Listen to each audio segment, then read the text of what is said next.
Hello, I've got your energy stories for the third week of April 2022. And in the first one, last week, an offshore wind lease auction was conducted by the Bureau of Ocean Energy Management, and it saw Duke Energy and TotalEnergies Renewables paying a total of $315 million for areas off North Carolina's coast that could result in up to 1,600 megawatts of offshore wind generation.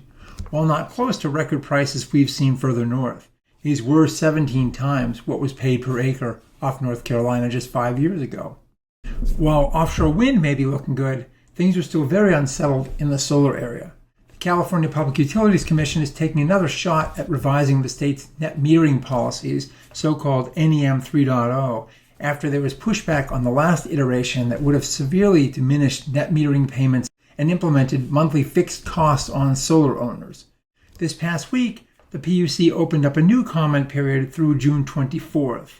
So much uncertainty remains in the nation's largest rooftop solar market. Meanwhile, the Department of Commerce investigation into solar panel dumping from Cambodia, Malaysia, Thailand, and Vietnam will go forward, says Commerce Secretary Gina Raimondo in recent testimony before a Senate panel. She indicated she must implement the law, but did say tariffs over 200% would be, quote, highly unlikely, unquote. Most Chinese manufacturers today have applied tariffs of between 12 and 20%, according to Department of Commerce talking points provided before the Senate hearing.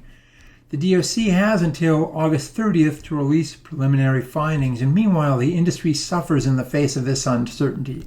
Southern Company, for example, indicated recently it would push out about 1,000 megawatts of solar installations for a year until 2024, and NextEra pointed to between 2.1 and 2.8 thousand megawatts of projects that would be delayed, including some for Southern Company.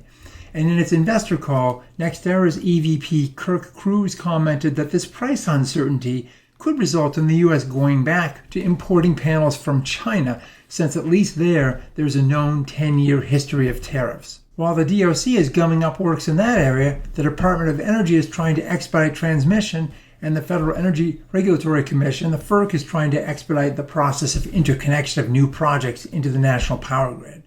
The DOE just announced plans to launch a solicitation this year, spending up to $2.5 billion from a revolving fund to buy capacity on proposed transmission lines in order to accelerate their process. Projects must be at least 1,000 megawatts of new lines or 500 megawatt upgrades to existing facilities in order to qualify, and those must be completed before 2028. This approach could be meaningful if there is velocity in the fund. The more quickly it's dispersed and repaid, the more projects it can potentially catalyze. Meanwhile, the FERC and state regulators sat down last week to figure out how to speed up interconnection queues, with one possible approach being to treat projects in clusters. Interconnection is a big problem. Studies are taking 3.7 years on average over the last decade to see where grid upgrades are required if projects are built. Meanwhile, there's good news, bad news on the electric vehicle front. Volkswagen Group says demand for its EVs is far greater than current manufacturing capacity. In fact, CEO Herbert Diess recently said EVs are basically sold out for 2022 in Europe and the US, with order backlog in just Western Europe at 300,000 vehicles. Now moving to resource adequacy, just recently the Mid-Continental ISO had warned of potential summer generating shortfalls of up to 5,000 megawatts. It's not alone. Now California's ISO warns it may have an energy shortfall this summer of 1,700 megawatts as well. Got to get this stuff addressed pretty quickly. Thanks for watching. We'll see you again next week.